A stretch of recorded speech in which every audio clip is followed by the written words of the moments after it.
Okay, everyone, welcome. I don't know if you, I think you can see me. Sorry, I have too many things going on, not just on my monitor, but in life. Greetings, everyone. Thank you so much for joining us on today's very special webinar celebrating low tech holidays. I'm really excited for today's webinar because, well, I'll tell you in a second. First, let's cover the outline.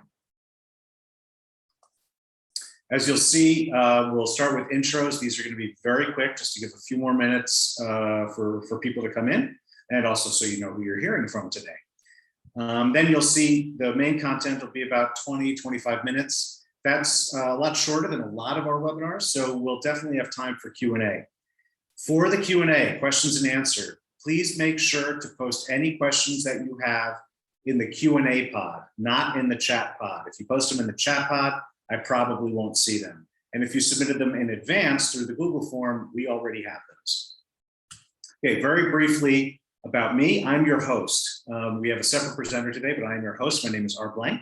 I am the CEO of Shield Your Body, formerly taught on the faculty at the University of Southern California, Viterbi School of Engineering, along with my father, Dr. Martin Blank, co-author of Overpowered, about the science of EMF health effects. And this all follows a 20-year career in software engineering. So if you've been following my emails for the past few weeks, you'll see that I've been talking a lot about digital detox.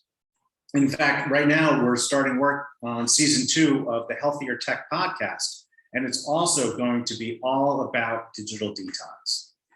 And digital detox is always an important topic, I think, but right now I think it's particularly important. Obviously, I see a lot of value in what tech has brought us. Heck, you know, as I just told you, I used to be a software engineer. I was deeply integrated with the high-tech community and lifestyle that there is out, particularly in California, but increasingly around the world. But even back then, I was a big fan of disconnecting. At night, on the weekends, I was infamous for being the only guy in my peer group that you couldn't actually reach when I was on vacation. Now, with the holidays coming soon, I think now's a great time to take some active steps to use less tech this holiday season. After all, for the last 18 months, many of us have been using a lot more tech, and I mean a lot more tech. It helped us work remotely. It helped our children with distance learning. It helped us seeing doctors remotely. Heck, it also helped keep us sane. But there's a growing amount of research showing us that all this tech is really stressing us out.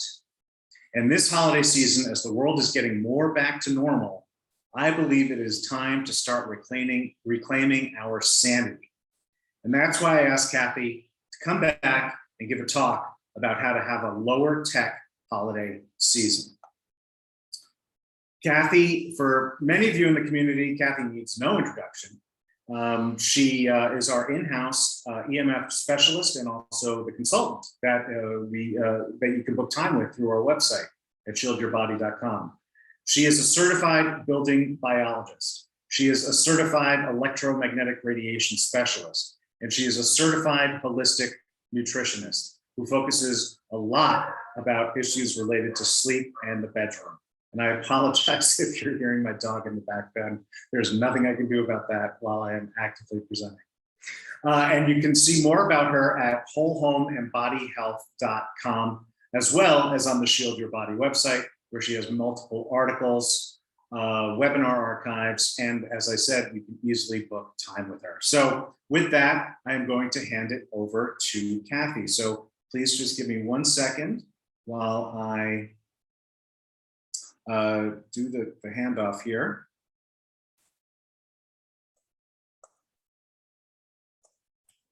There you go, Cathy. Can you see all the godlike controls available?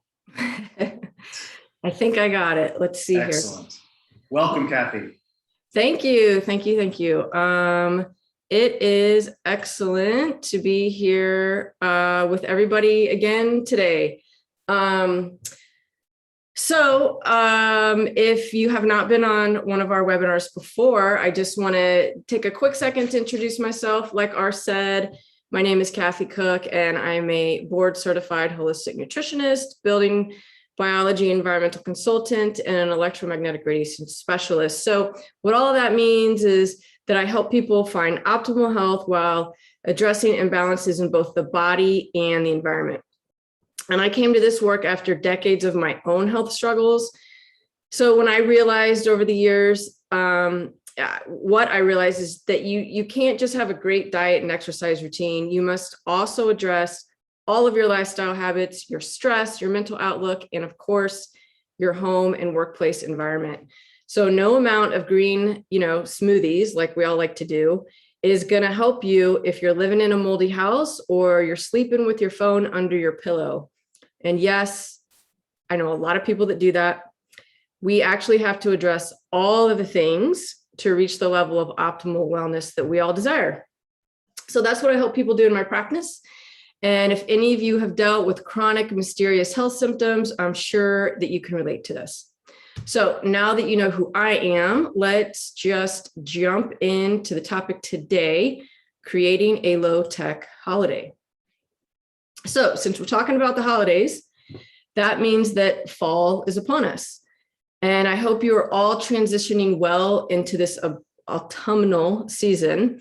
I know that for me personally, shifting from the warm, sunny days of summer into the darker, cooler days of fall can sometimes be challenging. I love the long summer days where I can just soak up the sun and be outside as much as I'd like. And I mean, for me, it can really take a lot of discipline to adjust to the shorter days and more time spent indoors. But one thing that I always look forward to this time of year is the holiday season spent with dear loved ones and hopefully a little downtime from the busyness of work and life. The fall season also provides us with a great opportunity to reflect on the previous year, take inventory on how we're feeling about our lives, and set intentions for the new year ahead. I find this practice to be quite helpful in keeping me grounded and present. It's not an easy practice, though, especially in our Western culture that doesn't exactly promote downtime. We're constantly bombarded with stimuli to divert our attention, and the "I'll sleep when I'm dead" attitude is as strong as ever. And of course, that attitude is directly linked to and amplified by the use of our modern day technology. So the tech industry really knows how to keep us coming back. There's a lot of science behind those pings and dings from your gadgets. And cell phone addiction is a very real thing. In fact, a study by the Nielsen Company in 2019 showed that Americans spent about 10 hours and 30 minutes interacting with media every day, every single day. And in a study conducted by Baylor University, cell phone addiction was linked to impulsiveness, materialism, and a preoccupation with material objects as opposed to intellectual, spiritual, or cultural values. And mental health professionals have recognized that social media addiction can cause an impaired self-esteem, impaired work performance, and interpersonal conflicts. So to put this into perspective, I just want to give you some statistics here. 60% of US college students claim that they have a cell phone addiction.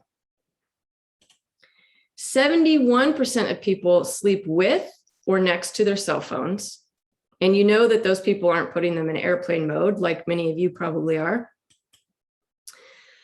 35% of people, this one really gets me. 35% of people think of their cell phones when they wake up, while only 10% of people think of their significant others. 44% of 18 to 24-year-olds have fallen asleep with their phone in their hand. And 36% of people check their phones constantly, while 54% of young adults are checking their phone constantly. Nearly 40% of people never disconnect from their cell phone, even while on vacation. And finally, 44% of Americans say they could not go a day without their mobile device. And here is the source. These stats were found on psychguides.com if you wanted to check that out. Paste that into the chat. Oh, perfect. Thank you. So here's a study that was published on the National Institutes of Health website that looked at the association of psychological well-being and time spent on screens. The authors found that, quote, children and adolescents who spend more time using screen media were lower in psychological well-being than low users. High users of screens were significantly more likely to display poor emotion regulation, which means not staying calm, they argued too much, and they were being difficult to get along with. An inability to finish tasks, lower curiosity, and more difficulty making friends. Caregivers who described high users as more difficult to care for and as lower in self-control. Among adolescents, high users versus low were also twice as likely to have received diagnosis of depression or anxiety or needed treatment for mental health or behavioral health conditions.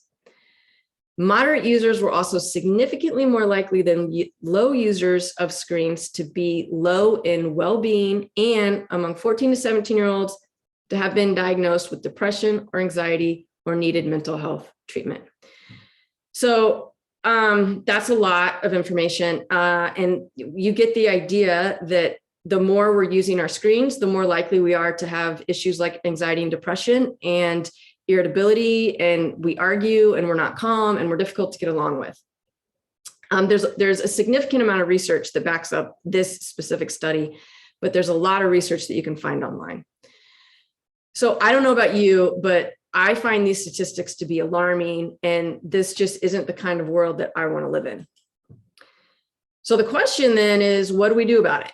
How do we move the needle in the opposite direction and reconnect with our kids, our friends, our loved ones in person? How do we break the cycle? So I'm not going to pretend like there's an easy answer. You know, I work with people every single day, and I help them lower their EMF exposure in their homes. Most people are usually willing to fix the wiring errors, maybe hardwire their devices, even turn off their breakers at night. But it's a very rare person that is willing to turn off, get rid of, or even modify their cell phone use. They just won't do it. So the addiction is very real. So I think we have to start with a mind shift. We need to think about what we prioritize in life. So to do this, I have people use pen and paper to make a list about what is most important to them in life. The common answers usually involve family, friends, pets, happiness, freedom, nature, health, all the things that our technology usage actually threatens. And when my clients see on paper what they actually value most compared to how they actually spend their time, then actually changing their behaviors becomes quite a bit easier. So that's what I want to help you do today. Given that we're coming up on the holiday season, it's the perfect time to plan ahead for a holiday spent with intention, awareness, and authentic connection with our loved ones. So first of all, let's define what we mean by a low-tech holiday. This may seem obvious, but given how our phones have become like a fifth limb of our body, the obvious can really get overlooked here. Basically, a low-tech holiday means intentionally surrendering your techie gadgets for set periods of time. If it's an electronic of any kind, your usage of it should be as minimal as possible. So when we aren't using our technology, that means, what are we doing? We're engaging in other activities like face-to-face interaction and conversation, cooking, reading, exercising, playing with our kids or pets, relaxing, meditating, napping, sledding, skiing, being out in nature, or the plethora of activities that humans used to do for millennia before the advent of technology. So I'm sure I don't have to tell you the myriad of health benefits associated with any of these activities. And for me personally, I'll take any one of these options over, looking at a cell phone or scrolling through social media. So how do we do it? The first thing to do is to create a plan. You want to outline the specific rules and parameters around you and your family's tech use. It's a really good idea to have all household members involved in developing this plan. So you want to get very specific so all family members know exactly what the rules are. And if you live alone, this is still important to do. You're much more likely to stick to a plan that you actually write out and commit to following. So everyone's plan is going to be different, but these are the main areas you want to include. And I just want to mention too, for anybody that signed up for the webinar today, you're actually going to get a handout with all of this information on it. I will send that to you in an email following the webinar, but you can take notes, but you will be getting a little handout that has all of these steps and these questions on it. So the main questions that you want to think about: how many hours per day of screen time is allowed? That may be none, it may be 10, it may be, well, that would not kind of defeat the purpose, but that number is up to you. What defines screen time? Does it include watching TV or a movie? Does work or schoolwork count? What specific hours or times of the day are screens not allowed? For example, maybe the first hour of the morning, maybe during dinner time, maybe 2 hours before bed. What is allowable at parties or when guests are in your home? Perhaps this is a 100% screen-free time, or perhaps you might allow for the occasional text here and there because people are making plans. Identify specific areas of the home that are screen-free zones. For example, bedrooms, the kitchen, maybe bathrooms. Do you want to establish a digital detox for you and your family? And we'll talk more about what a digital detox is in a minute. What activities will be encouraged instead? Do you want to set specific times for exercise, mindfulness, alone time, or family time? So these are the general ideas. And of course, anything that you want to add, as this is going to be very specific to you and your family, but those are the main questions that you want to answer. Oh, and don't forget, your plan can be modified. So you may develop a plan, and then a weekend you may say, this isn't really working for us. We have to modify it in these ways. Totally fine. You can totally go back and modify your plan. But, I just want to say too, don't be afraid of a little discomfort either. This is not going to be an easy shift. So you might feel a little uncomfortable. So don't go right to modifying it if you're like, ooh, that's tough. Give it a chance. A little discomfort is okay, but the rewards will definitely be worth it. Okay, so after you have your plan, the next step is to make your intentions known. So let your family and friends know that you plan to create a more intentional holiday. Tell them you don't want any techie gadgets this year and that you plan to disconnect more and there may be delays in your responses. Not only is this setting the stage for a more intentional experience, but whoever you share your intentions with may be inspired to do the same. Now, I do want to acknowledge here that not everyone can travel for various reasons, and many of us may not get to see our loved ones face to face. This is a common reality, and in that case, connecting online can be very valuable. Just remember the basics here. You want to do this on a hardwired internet connection instead of Wi-Fi. And if for some reason you have to use a cell phone, be sure to use a phone pouch or a sling bag like the ones that shield your body cells, along with an air tube headset. This isn't as good as hardwiring your connection, but it's definitely better than no protection at all.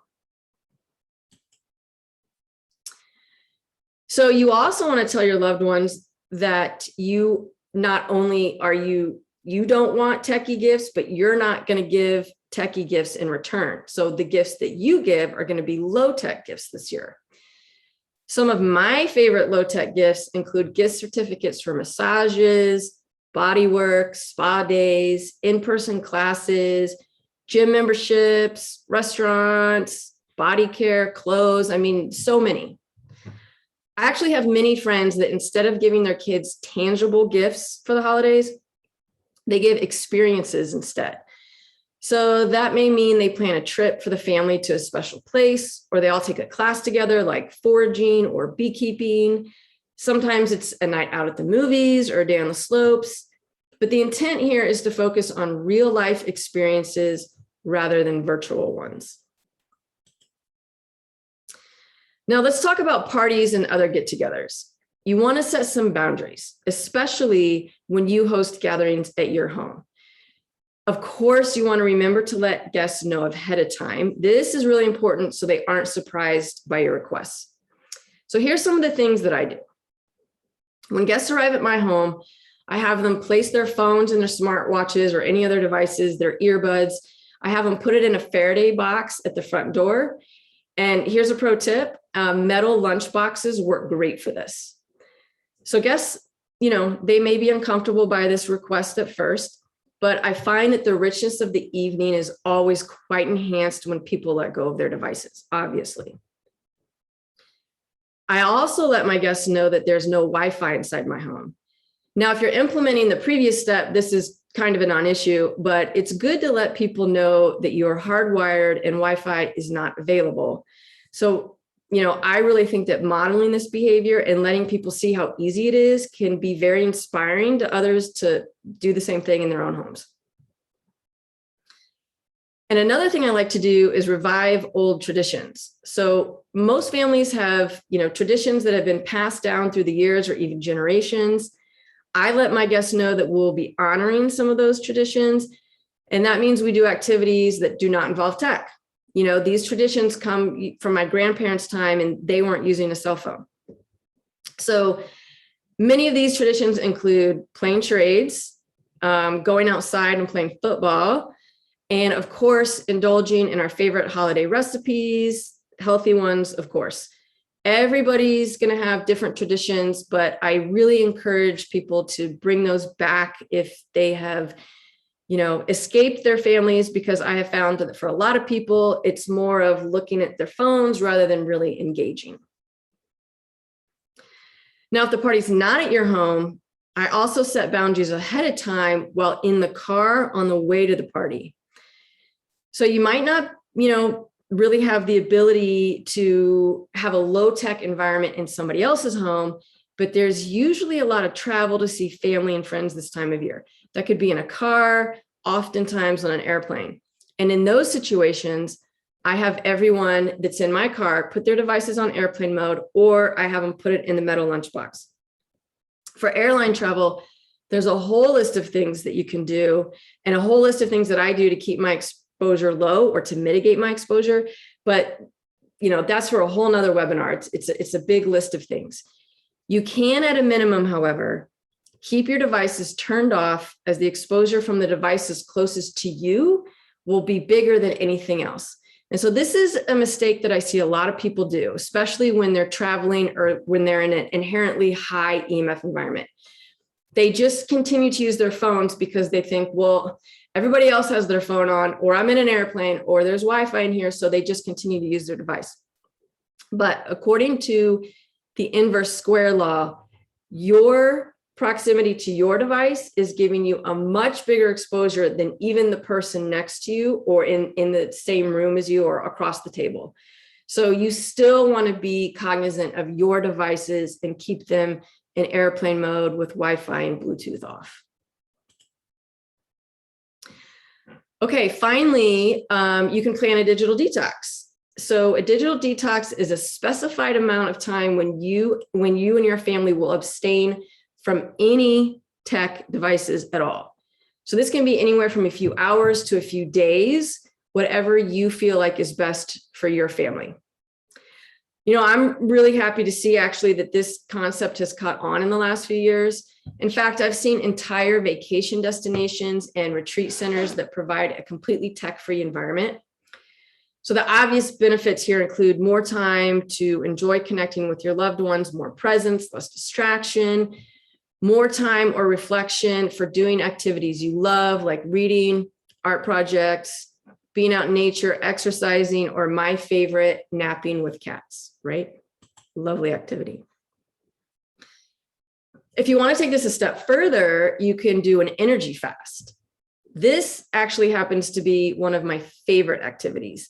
This is when you not only refrain from technology, but from all forms of energy, including electricity. Of course, you can light candles or have a fire. So camping is a great way to do this, but I really like to practice this at home. It can really challenge you to think more intentionally about how you're spending your time. When you're not relying on electricity for anything, you also allow your brain to be more creative and relaxed. I know families that play board games, make forts, build fires in the backyard, play charades, or just make up their own traditions. So there's no better way to reconnect with yourself, your pets, your family, and your friends. Not to mention the benefits of inherently being in a low EMF environment. So I realize that not all of these suggestions are realistic for everyone, and we can really only control what's in our own environment. So most of us are probably heading out into the world during the holidays where we will be exposed to EMFs we can't control. So in light of that, I want to give you just some really quick suggestions on ways you can protect yourself while you're out and about. So the first thing you can do is focus on your diet. So back in the spring, I did a webinar on EMFs and nutrition. If you missed that, you can find it on the Shield Your Body YouTube channel. But for a quick recap, our deeply pigmented foods that contain a lot of antioxidants can help us combat some of the oxidative stress that happens from our EMF exposure. So good choices are things like, the dark leafy greens, berries, squash, cabbage, cherries, and pretty much all spices. Whenever I have to bring a food item to a get together, it's almost always a big green salad with loads of vegetables. Everybody loves a good salad, and that way I know that I will have something that I can indulge in as well. Another very important yet overlooked habit is to entrain your circadian rhythm. There are so many benefits to this. It's really outside the scope of our talk today, but the more in tune your body is with the Earth's daily rhythm, the better your body will function overall. And one of the most important things you can do here is to get early morning sunlight on your body and get outside as much as possible during the day. This will help you sleep better, reduce inflammation, improve your blood sugar balance, and make your body more resilient all the way around.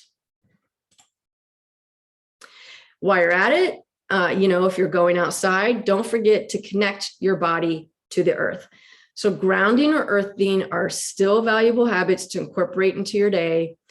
When we connect to the Earth's own Schumann resonance, we get a flood of negative ions that can help reduce inflammation and oxidative stress in our bodies that we may be getting from EMFs. Of course, it's best to do this in as a remote location as possible.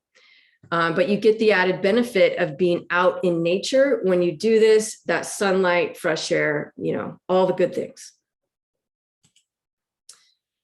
So don't forget about a daily mindfulness practice. We all know how damaging stress can be on our bodies.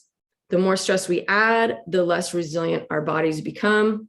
So incorporating a daily mindfulness practice, whatever that looks like for you, it could be yoga, it could be meditation, breathing techniques, prayer, whatever it is, it all has tremendous potential to aid the body in healing and combating the stress from the EMF exposure that we may have. And I'm very optimistic about the fact that recent research has shown that you can reap the benefits in as little as just 12 minutes a day. So if you can just do this for 12 minutes once a day. And finally, if needed, you may want to invest in some physical protection. And by that, I mean things like protective clothing, phone pouches, blankets, canopies, etc. Now, remember, while these devices are great for providing us protection, they should only be used in conjunction with minimizing our exposure in all other areas. And since we know that so many people aren't yet aware of the dangers of EMF, we're invariably exposed outside of our own homes. So that's when the clothing, the phone pouches, the neck gaiters can really help to protect us. Obviously, I'm partial to the Shield Your Body products. I think they're amazing. I particularly like the clothing, like the boxers and the neck gaiter. And for those people in your life that just won't put their phones down, I'm a big fan of the phone pouches and the air tube headsets. So I bet you guys can guess what everyone in my family is getting for Christmas this year. So to put this all together, I personally believe that there's a lot to gain from focusing on experiences instead of things. And I'm sure that most of you would agree with me. It's the experiences we have that create our memories, not the gadgets in our lives. So remember, holidays are about your family and friends, not Facebook and Twitter. So let's try to be present as much as we can rather than distracted by the pings on our phones. There are so many things we can do without our devices. We can cook together, make decorations, play board games, write handwritten notes to our friends that we can't be with this year. We can bake cookies for our neighbors and coworkers. We can exercise together, take a yoga class, go skiing, go sledding. You get the idea. Not only does limiting our tech use have the ability to create deeper experiences, it can improve our health in so many ways. So I hope this inspires you to incorporate some of these techniques in your holiday season. It might not be easy, but I promise you'll be very happy that you did. So I'll leave you with one final question today. What kind of memories do you want to have this holiday season? And with that, I know that we've got some questions. And as I promised, I'm going to be doing a Q&A session here in a moment, but I believe that R has some things he would like to discuss. So I'm going to stop my video and send this back to R. Whoops, if I can do this, I'm sure that I can. There we go. Cool, thank you, Cathy. Mm-hmm. Everyone give me 1 second here. Okay, I think I'm screen sharing again. Thank you very much, Cathy. That was really great. And I know a lot of the participants are really happy to have the opportunity to learn all of this important information from an expert like you. Oh.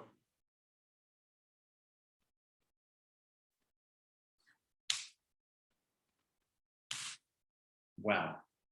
I don't know if I'm still broadcasting. You are. I can hear you and I can see your screen. Uh-oh, did we lose you?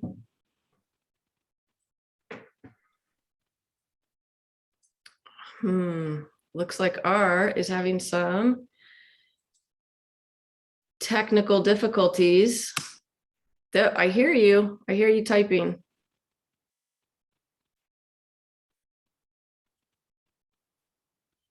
Okay, guys. Well, while R is trying to figure that out, we've got a question. So I am going to go ahead and start answering some questions until we get R back so he can finish up his segment.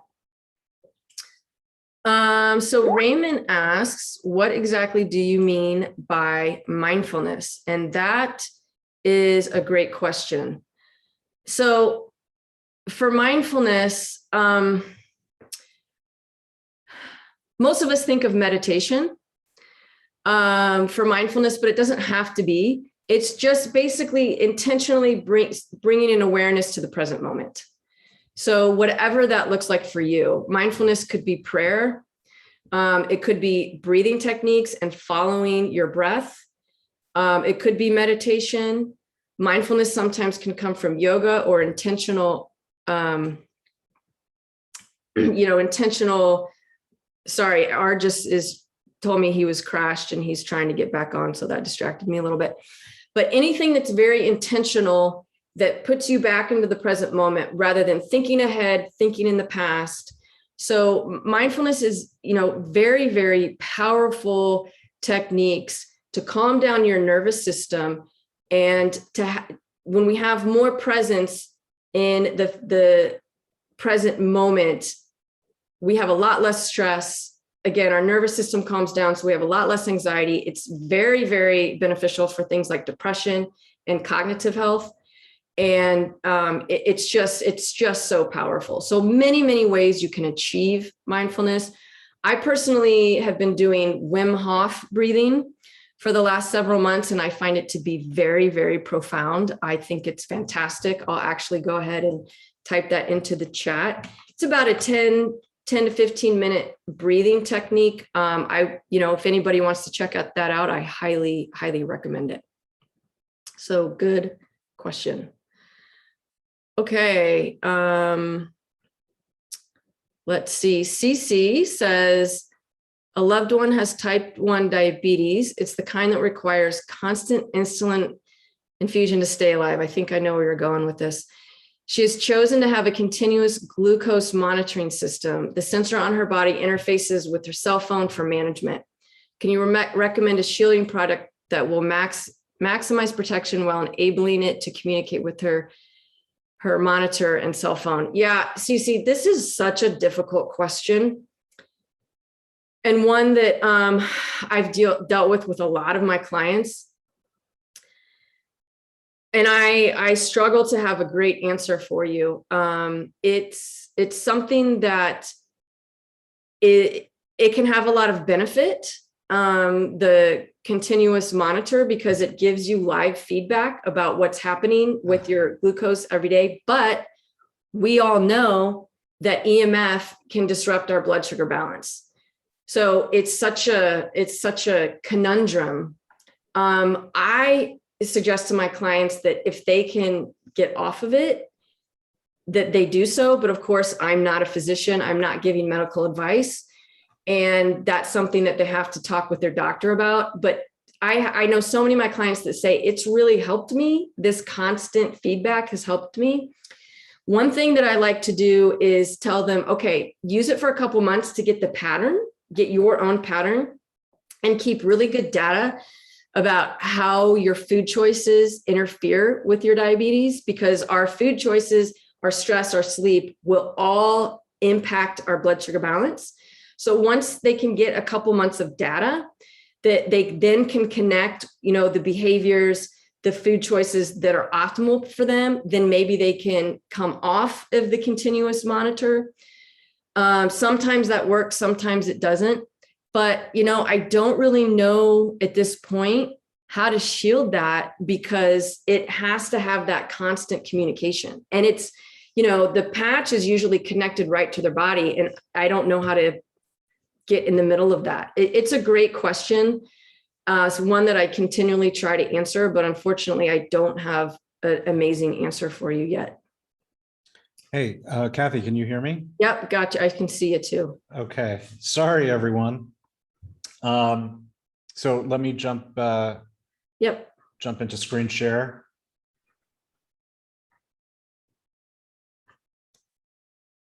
Cool. Can everyone see? Looks good to me. Okay, sorry about that. That was real life entering into the equation here. My computer just completely stopped. I guess my computer took Cathy's words quite to heart and decided the low tech holidays are going to start early. But I am back. So I was going to thank Cathy. It sounds like you already got into Q&A. So, but I was going to thank Cathy for contributing your time for this topic. As you know, this is a really important one for me personally. And we will get back to Q&A here in a second. So if you have any questions, type them into the Q&A pod. I see Faye just did that, and we have some that people submitted in advance. Before we get back to that though, I did want to give everyone a special coupon. This is not a sales webinar, but I like doing this on every webinar just as a thank you for taking the time out of your schedules to attend. So what we have is a 20% off coupon. So you can get started a little bit early on your holiday shopping. So this works on my entire catalog: the cell phone protection, the headsets, the anti-radiation headsets, the anti-radiation canopies, which have become quite popular this year. And I seem to have exited out. There we go. And as Cathy mentioned, the apparel, which I love, the neck gaiter, I really love that. But we have the bandana and we have the underwear and other products as well. So this works on the entire catalog. So just enter the code LOWTECH20 at checkout. This works through midnight tonight. Before we get to Q&A, I did want to underscore one other thing. Like I say, this coupon works on the entire catalog.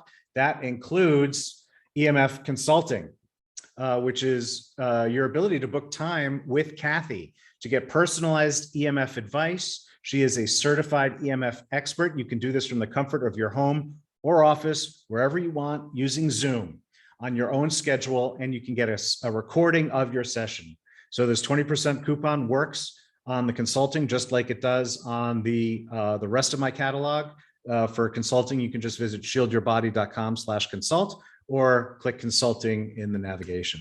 So final note there, I'll keep this up. The coupon is LOWTECH20 to save 20% on my store through midnight tonight Pacific time.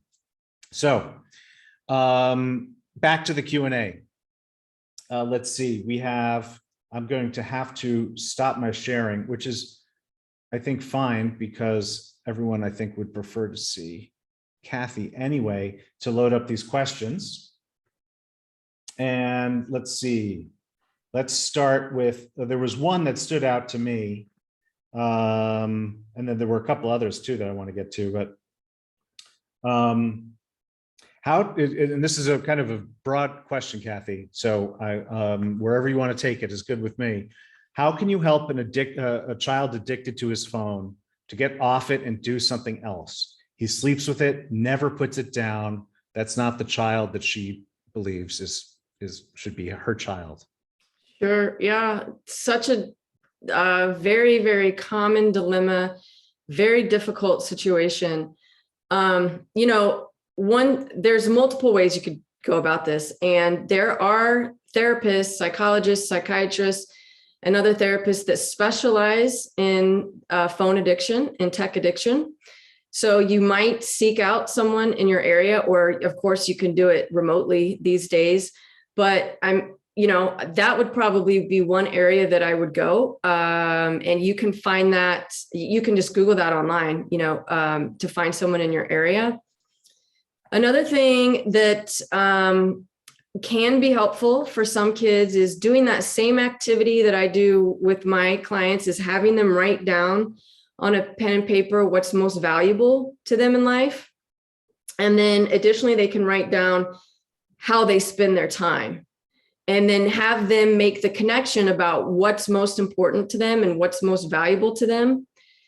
And if how they're spending their time is achieving those goals and prioritizing what's most important to them. That I've seen that be very profound for a lot of people, just when they really look at it on paper and really think about how much time they're spending on their devices versus what they really want to be doing. That can be really profound. So, the other thing is the health implications. I have a family member that suffers from pretty severe anxiety and depression. And that person is on their device constantly, which does not help. And I don't bring it forward, but the times when they do ask me for my advice about what can I do about this problem, I show them some of the research on the connection between devices and mental health. Some of the research that we talked about today, I'll just maybe send it to them in an email, or just say, hey, I just came across this study. And seeing it from somebody else other than me can be helpful. Seeing it in a scientific research study, I don't know how old your child is, but that has been helpful as well. So, ultimately you can try those things, but I probably really would reach out to an expert that deals with tech addiction, because they're going to have a lot more ideas than I can present to you, but those are some things I would try. That was good, Cathy. Thank you. And I also pasted in the chat pod, we had on one of the UK's leading tech addiction experts on season 1 of the Healthier Tech podcast. So I pasted a link to that episode. And I see Cece, hi Cece, has pasted a link to a book from Dr. Victoria Dunkley. So that also sounds like a good resource. So it's not an easy question, but there are a lot of resources aimed at this. One thing that came out in that episode, which I think I'd heard before, but I'd forgotten, is that the World Health Organization does recognize tech addiction, but for some reason so far they only recognize it in gaming. So they recognize gaming addiction as a disorder, but not cell phone addiction or social media addiction, at least not yet. But there's a lot of work being done in this area as people really try to tackle. It's one of the biggest challenges, I think, of our time. And there are a lot of challenges these days. I forgot about that book. Thank you, Cece, for putting that in there. There's a couple other books on this too, but that's a great recommendation. That's a great place to start. Now here's another one. And I don't know how you want to, I know how I would answer it, but I want to see how you would, because it's not one with an easy answer. I want to know which iPhone would be the lowest radiation-wise option for my almost 13-year-old son. We've avoided him carrying a phone for this long, but we now need him to have one so we can FaceTime on it. And he can go into anaphylaxis, hence the need for a phone, and one that she can see him on. Perhaps you could rank them going back as far as you want. I do plan on buying radiation protection from SYB for it, but she wants to get the best possible phone as a starting point. And there's no really easy answer to this question. I do want to recognize and underscore that approach, which is even with radiation protection, you definitely want to get the lowest. You want to cut the radiation from the source as much as possible before thinking about radiation protection. But Cathy, could you? Well, I can try. That's a challenging question, and the results often. So it's kind of like, it's kind of like saying, "Oh, I'm gonna drink a liter of vodka tonight versus my case of beer." I mean, the levels and the exposure is so high, regardless of what it is, that even a lower amount is still obnoxiously high. And so there's also different variables with all of the phones. So some of them, the radio frequency may be slightly less than others, but then it might have a higher magnetic field or a higher electric field when it's charging. So, of myself and all of my colleagues that have had this discussion and talked about all of the different options, we don't really have one that we can recommend and say this one is better than this one, with a few caveats. I would definitely try to get an older used one that does not have 5G capability. That would be one thing to start. You can get plenty of good used iPhones, or if it has to be an iPhone, that are not 5G enabled. I would start there. We used to say that a flip phone was great, but I don't know that you can get them anymore because a lot of them worked on 3G technology, and 3G is being, what's the term they use? Sundowned, something like Sunsetted? Sunsetted, thank you. Sundown. Whatever. Sunsetted, yes. So 3G is going away very soon, which means pretty much your options are 4G LTE. And yeah, I would just say the older the model you can get, probably like an iPhone 6 would be where I would start, and getting a used one would be a better option. There are some quote unquote low tech cell phones out there like the Mudita, but that does not have face. Yeah, those won't do video, and you need an Apple one to do FaceTime in particular. Yeah. So yeah, I would go out if you can get a good 6 or 7. That's the way I would go. Yeah, and to add that's great. And I would add a couple of notes to that. One is that you can just basically not trust the SAR rating that's published with these phones. They're all, I have a whole set of content kind of trying to explain why that is. But it's at the end of the day, it's all arbitrary and basically meaningless from the perspective of your personal exposure. The second thing is make sure to enable only those connections that you need. So for instance, if your goal is EMF mitigation, but you still need a cell phone, well, odds are you're probably not going to need a Bluetooth device. So make sure the Bluetooth is disabled on the phone. Same with Wi-Fi. If you're not actually using Wi-Fi, make sure Wi-Fi is disabled on the phone. You can do all of that and still keep the phone active. So disable the connections that you don't need. Even if you need them at some point, just turn them on at that point and then turn them back off.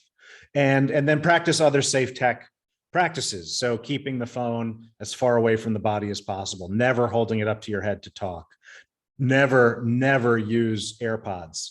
And a whole series of others that you probably already know if you're in the SYB community. So, but at the end of the day, you can't really trust the SAR ratings. And as Cathy said, they're all very, very high doses. But there are safer ways to use it. And yeah, the Mudita, which I've heard of, I didn't know if it was out or not, but that certainly wouldn't have video. Okay. Let's see. I'll answer this one quickly.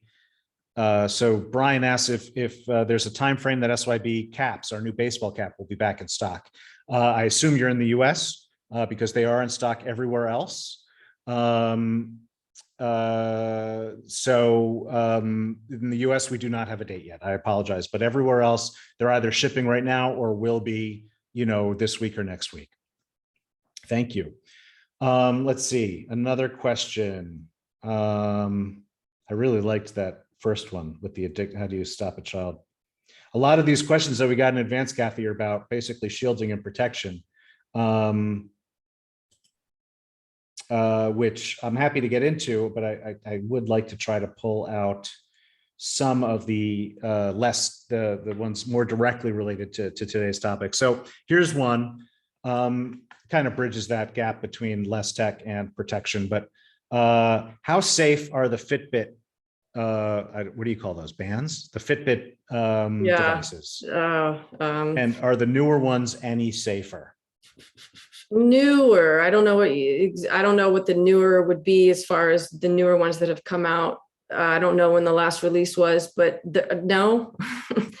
I mean, yeah, I was talking with, and I don't follow Fitbit that much, but I was talking with a customer last month, and she told me that her Fitbit, she was able to basically disable the wireless when she was using it, and then sync it up with her computer on demand.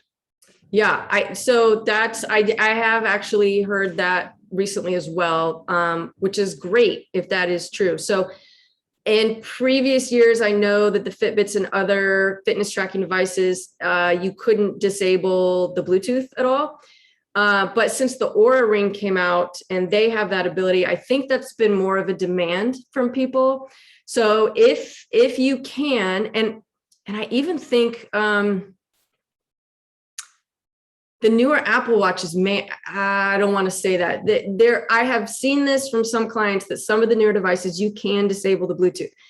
So if you can do that and you want to track your steps or your whatever, parameters they track throughout the day and then sync it once or twice a day, that's great. I would just make sure, talk to the manufacturer to confirm this.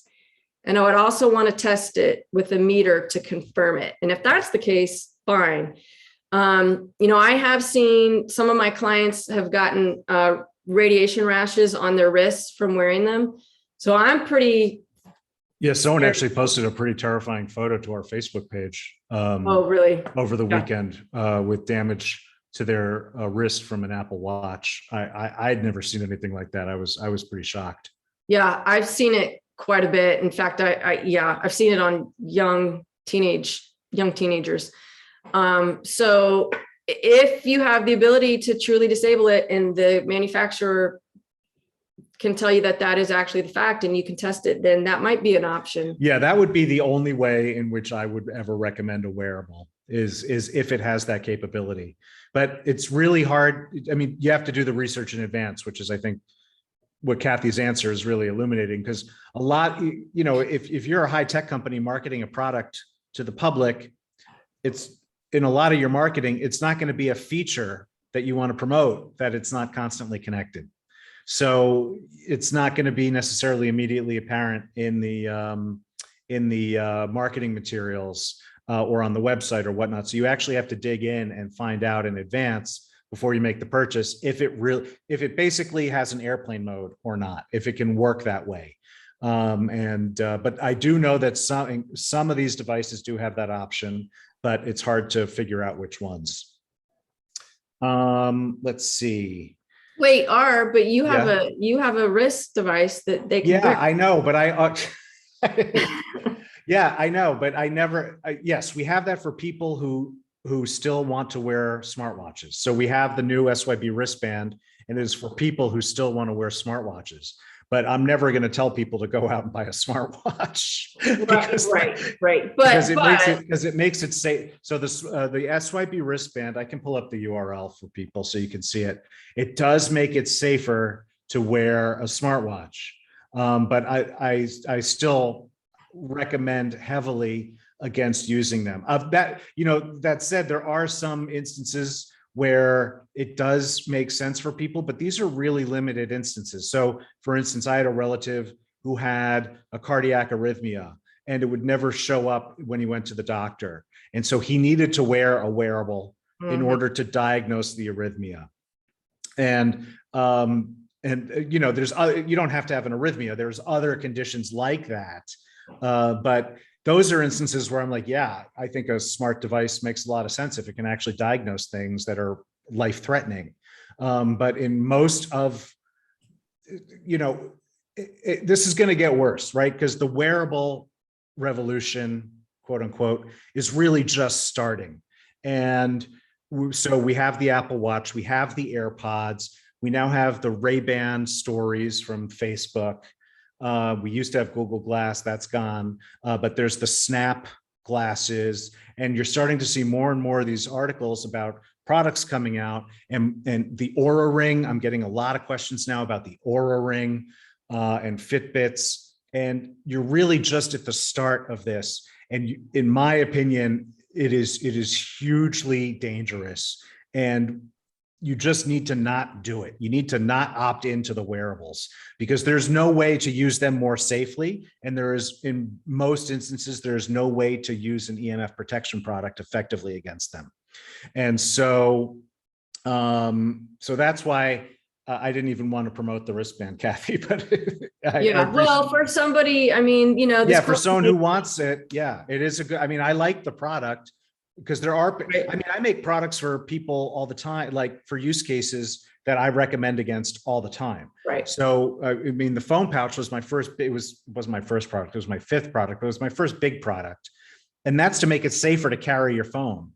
And I never carry my phone in my pocket, like never, or I put it into airplane mode if I do.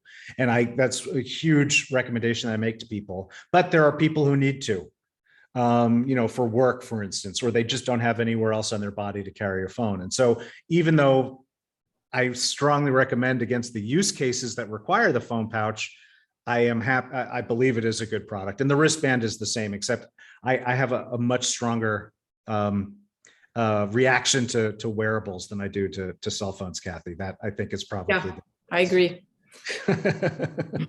But I pasted the link into the chat for anyone who's interested in that. That is our newest product, and it's made with the same material as our neck gaiter. It's a great material. It's 90% silver, 10% spandex, and it's designed to make it safer to wear tech like a smartwatch, like an Apple Watch or a Fitbit. Okay. I feel like there was something else I was going to say, but I don't remember. I got really on a rant there about smartwatches, but I really feel strongly about this wearable stuff. Because again, and I'm just going to reiterate this, there is no way to use wearables more safely. And they're with very few exceptions, shielding is not going to be possible. Like the smartwatch wristband. Okay. We came up with a solution for that. But with AirPods, shielding is impossible. With Facebook, with the Ray-Ban stories from Facebook, shielding is impossible. Within a growing number of these wearables, shielding is impossible. And even if shielding is possible, like with the wristband, it'll block the biometric function.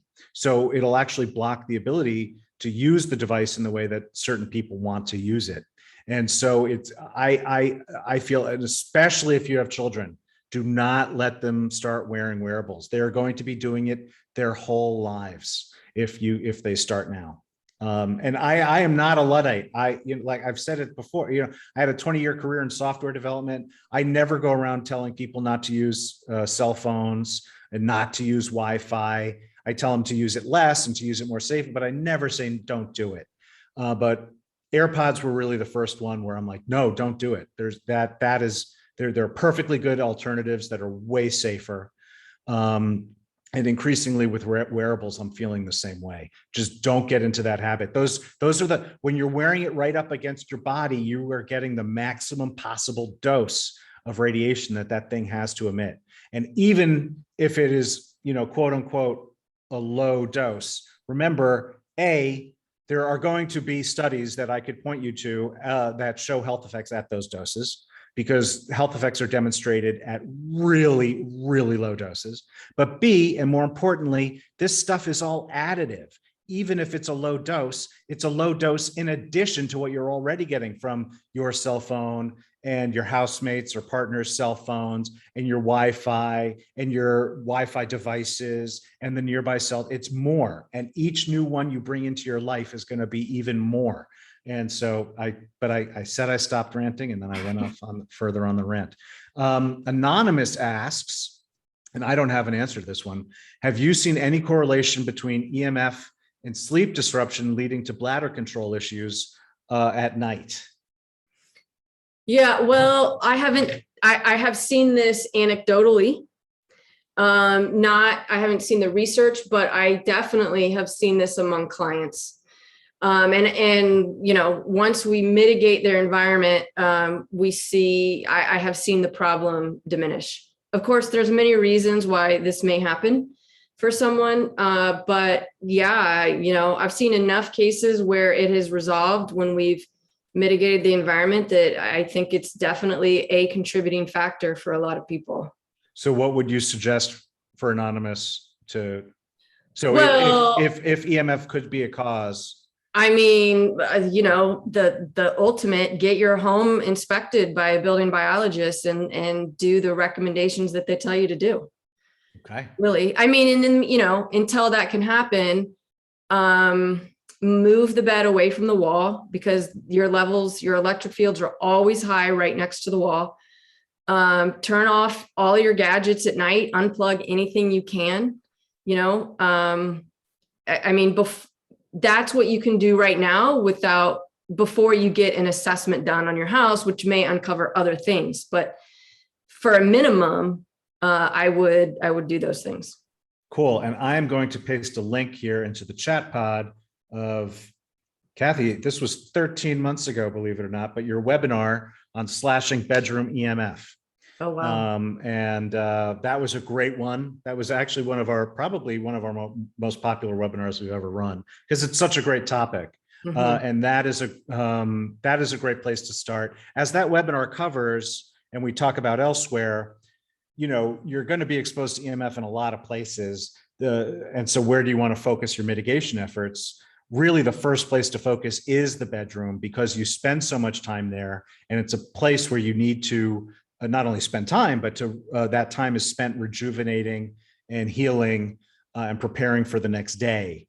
And so that is why you really want to focus on the bedroom. And that webinar talks about the best ways to start. Thank you for the question.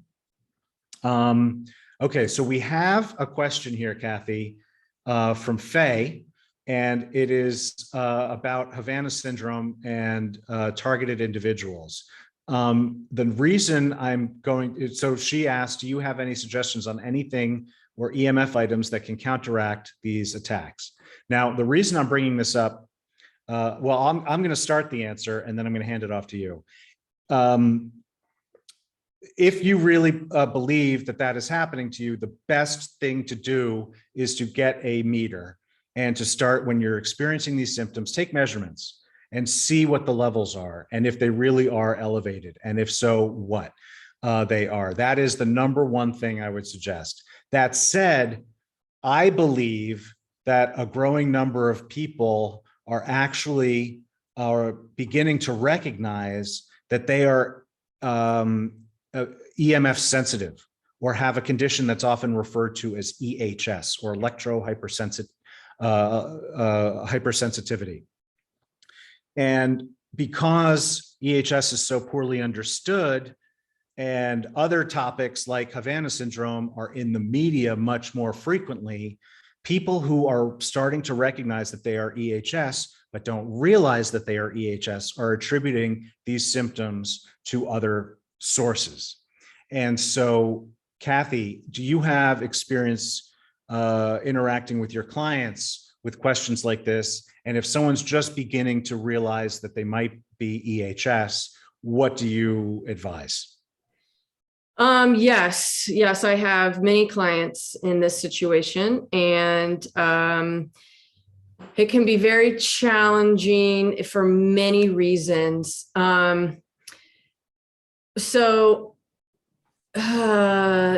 Yes, I agree with you getting a meter. If this is a directed weapon, those frequencies may not be within the range of my meter. So identifying something like this is extremely difficult. But I will say, of my clients who are experiencing a similar thing, it's all about shielding.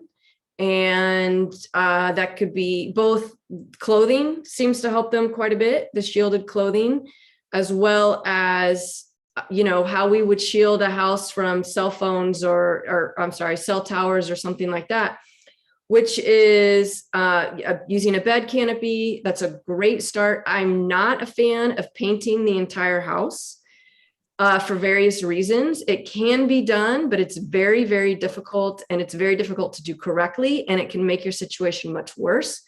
So I like the canopy for the reason that it can be undone for some reason, or you can move with it, or you're not, increasing your dirty electricity or things like that. But a lot of my clients that are experiencing this, the clothing can be quite helpful. And then doing things like aluminum window screen on the windows and things like that to help shield the home, plus a canopy, things like that. Thank you, Cathy. So, that's a tough one. Sorry. Yeah, I pasted a few additional links in the chat pod. So there's an interview I did with Lloyd Burrell earlier this year about EHS and Wi-Fi allergies. I pasted the link to your article, Cathy, about whole home shielding. And I also pasted about the canopies. Okay, so let's see.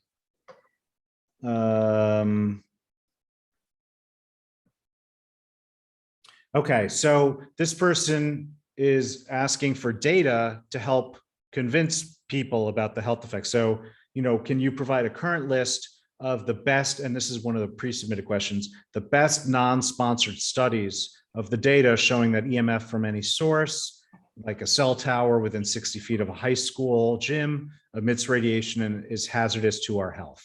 Where would you point someone with that question? So sorry, I think my phone or my computer lost its sound for a minute. Can you just repeat it real quick? Oh, so a current list of the best non-sponsored studies showing that EMF from a source like a cell tower within 60 feet of a high school gym emits EMF and is hazardous to our health. Yeah, well, the scientific sites that I go to most often include Physicians for Safe Technology. That's an excellent one.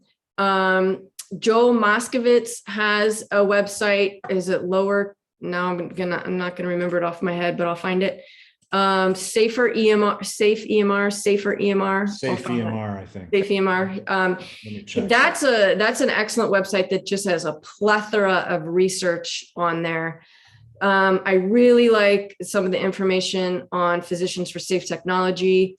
There's a lot of great websites out there that have a significant amount of research. I mean, in fact, in many of the blog posts on Shield Your Body have a lot of links to really sound scientific research.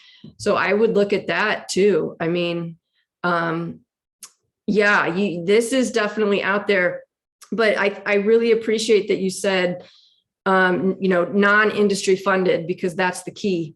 It is in the independent research that's going to show us, the actual science rather than the industry funded, which is heavily biased, of course. Yeah, and so to that, I would add the Bioinitiative Report, which is at bioinitiative.org. That is a survey of thousands of studies from around the world. That was published, I think, in 2007, but then also updated in 2012. And they posted their conclusions, and that, I don't know what my computer is acting very strange. I apologize to everyone if there's interruptions in my voice or screen sharing. And that is actually the basis for the data that we have. I don't seem to be able to type anymore. In the SYB Health Effects app, which, there, I can type again, which is there. So this is the EMF Health Effects app, which is on my website at shieldyourbody.com/FX. And there you can actually search through, it's about 1,000 different studies, all from covered by the Bioinitiative Report by a specific meter reading. So you can take a reading with a meter that you could, like a Trifield or a Cornet, and enter the value into this app and see all of the studies of the 1,000 that we've parsed so far from the Bioinitiative Report that are at or below that level. So those are a few really great resources. Thank you, Cathy. Let's see, back to, okay. How much will the neck scarf, I guess that is the, or headband scarf, protect the brain from EMF exposure? So if you're talking about my products, I assume you're talking about the neck gaiter and the bandana. Those provide, so we have the lab data up there. Real life data will be approximate to the lab data. But so those provide very good, those are very good. Those are, one is made, the neck gaiter is made with 90% silver, and the bandana is made with 35% silver. Sorry, I was trying to figure that out.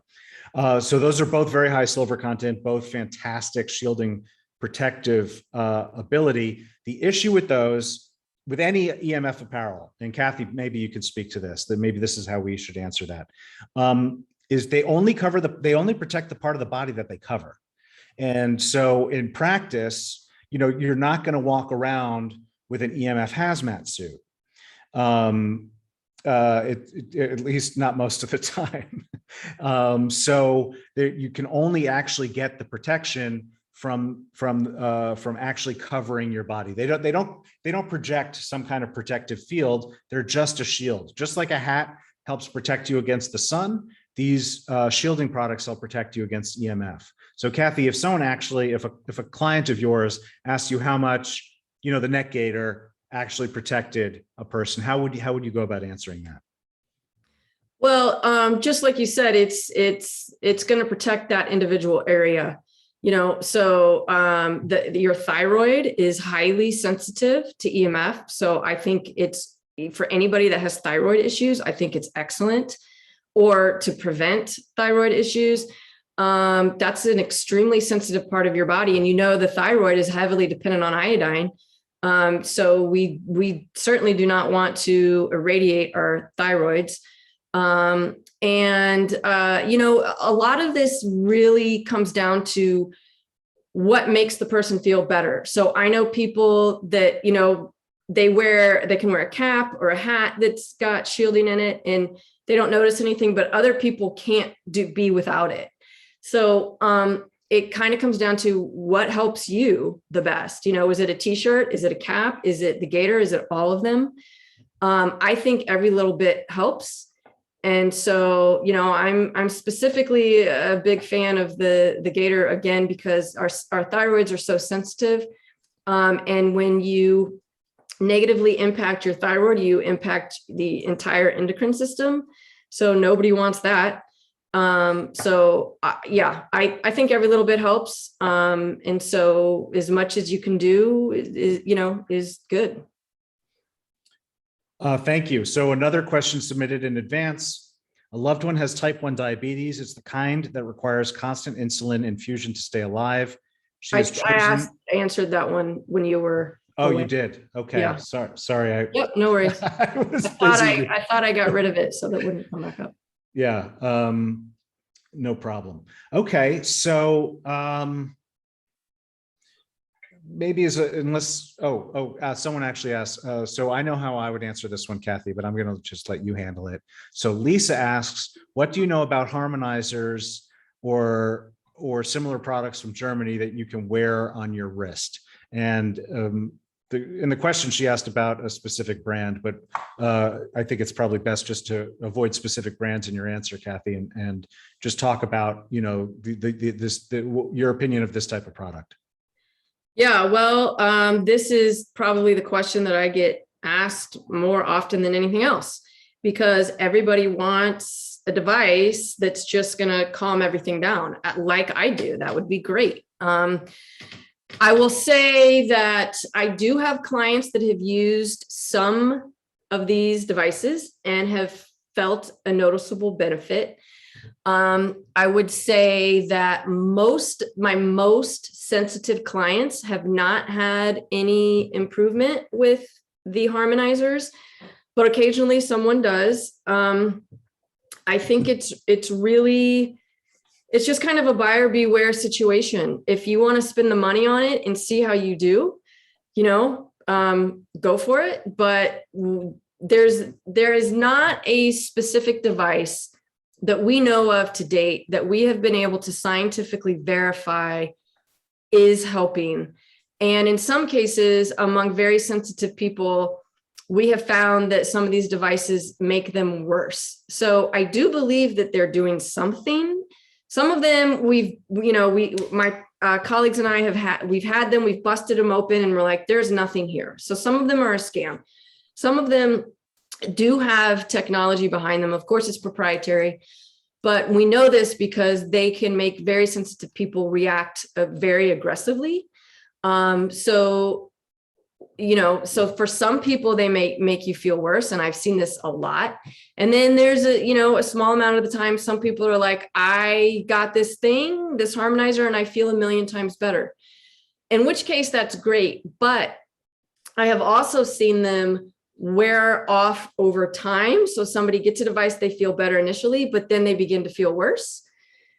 And even to the point where some people's sensitivities seem to get worse after that. And we're not entirely sure why, but it may be that the body's kind of tricked, like, oh, I have this harmonizer thing. And then I don't know, I think there may be kind of a negative feedback loop happening where their body stops trying to mitigate it because they're relying on an external source to do that for them. So this is a really complicated field that we just don't have enough research about yet. And so some people say, hey, if you want to try it out, go for it if you want to spend your money, but just be aware that there is a small amount of people that it seems like it can actually make them feel worse in the long run. So it's unfortunate. I don't have a great answer for you. But I think that was a good answer.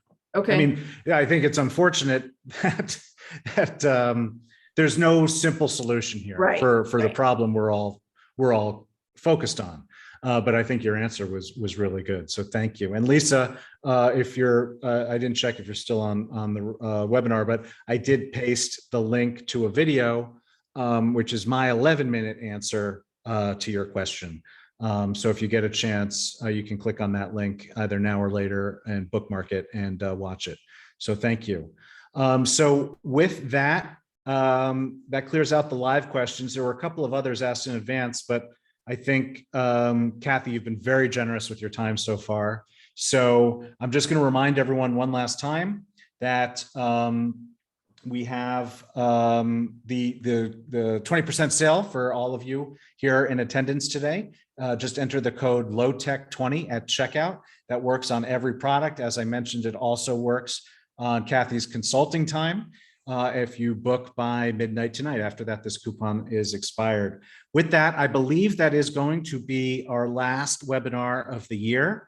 So, I really hope you put Cathy's lessons to use over these holiday season. Regardless, I want to wish all of you a very happy, healthy, safe, and sane, and calm and relaxing holiday season. I think it's pretty obvious all of us have earned at least that. So from the entire SYB community, I wish you all very happy holidays. And Cathy, once again, thank you so much for your time today and for sharing this knowledge with everybody. Yep, my pleasure. Really happy that everybody got on the call, and look for my email with your printed guide in a couple days. Excellent. Thank you, everyone. Have a great evening.